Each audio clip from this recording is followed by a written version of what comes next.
नमस्कार दोस्तों, आइए आज सुनते हैं एक और नई कहानी जिसे लिखा है कला नैथानी जी ने।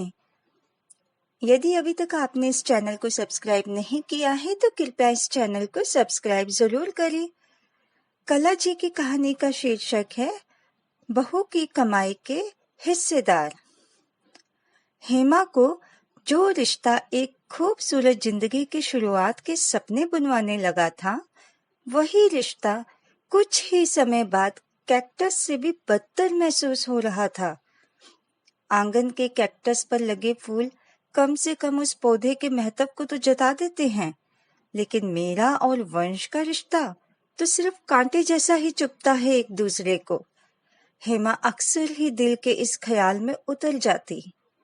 समीप किसी की आहट लगी हेमा को, और वो कोई नहीं था सिवाय उसकी सास के, जो कि पास आई और बिजली, पानी, दूध वाले का बिल हेमा को देते हुए बोली, देखो ये बिल लाए हैं, जमा कर लेना टाइम से, वरना लेट पेमेंट पड़ती है।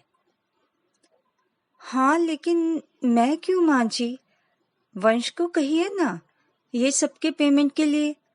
मैंने तो आज तक कभी भी ये सब काम किया ही नहीं।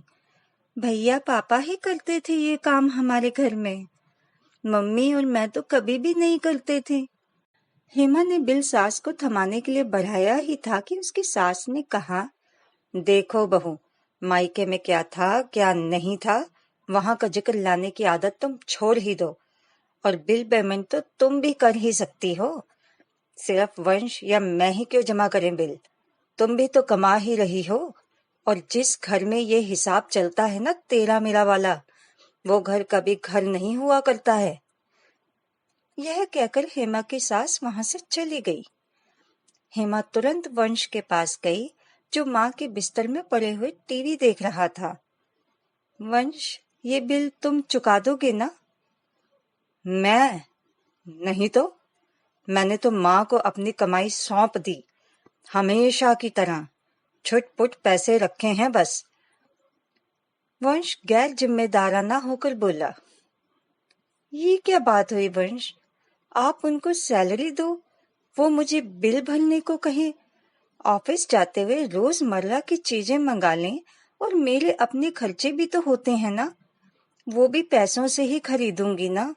कभी सोचो तो कि मैं नौकरी करके खुद के भी खर्च उठा सकती हूँ, तो यह भी बड़ी बात है। और तुम और माँ जी मुझे। हेमा गुस्से में बोली। तभी उसकी सास ने हस्तक्षेप करते हुए कहा, क्यों, तुम्हारी कमाई का आखिर तुम करती क्या हो, जब ये बिल भी तुम चुका नहीं सकती हो? सही सवाल किया मम्मी जी आपने बहू से उसकी सैलरी को लेकर, लेकिन मुझे भी जवाब दीजिए कि अब जब इनका परिवार भी बढ़ रहा है तो ये सारी सैलरी आपको क्यों दें? क्या मेरे प्रति इनकी कोई जिम्मेदारी नहीं? मर्द तो इनको कहती हैं ना आप, और जिम्मेदारी बहू पर लाद देती हैं। जिम्मेदारी बहू को समझाती हैं और लाड़ इन पर उड़ेल देती हैं, और बदले में ये अपनी पूरी तनख्वाह माँ को देते हैं। वो मेरी जिम्मेदारी नहीं ले सकते एक मर्द होकर, और मैं सारी जिम्मेदारी उठा लूं बहू बनकर। अब तक अपना खर्च, रोजमर्रा के जरूरतों का खर्च तो झेल ही लिया है मैंने, लेकिन ये सब बिलों का भुगतान तो मैं नहीं करूंगी, क्योंकि मेरी नौकरी मेरे अपने दम पर चला करती है, घर के काम अकेले ही निपटा कर। फिर ऑफिस संभालती हूँ मैं, तो कमाई का पूरा पूरा बंटवारा कैसे आप लोगों के साथ कर दूं, जब आप लोग जिम्मेदारी का बंटवारा ही नहीं कर सकते पत्नी और बहू के साथ। हेमा ने वो बिल वहीं पटक दिए वंश के सामने, और स्वाभिमान से भरे अंदाज में मुस्कुराती हुई वहां से कमरे में लौट गई। जो करना है समय पर करो, ताकि देरी होने का मलाल ही न करना पड़े। यही सोचकर ही तो आखिर उसने अपनी सास और पति के हावी हो रहे अरमानों पर आज पानी फेर दिया था, क्योंकि आज अगर वह यह सख्त रूप ना रखती तो हमेशा उसको सख्त रूप में सास और पति को झेलना होता। दोस्तों, कैसी लगी आपको यह कहानी? अपनी राय कमेंट बॉक्स में जरूर दीजिएगा। अपनी फैमिली और अपने दोस्तों के साथ शेयर कीजिएगा। धन्यवाद।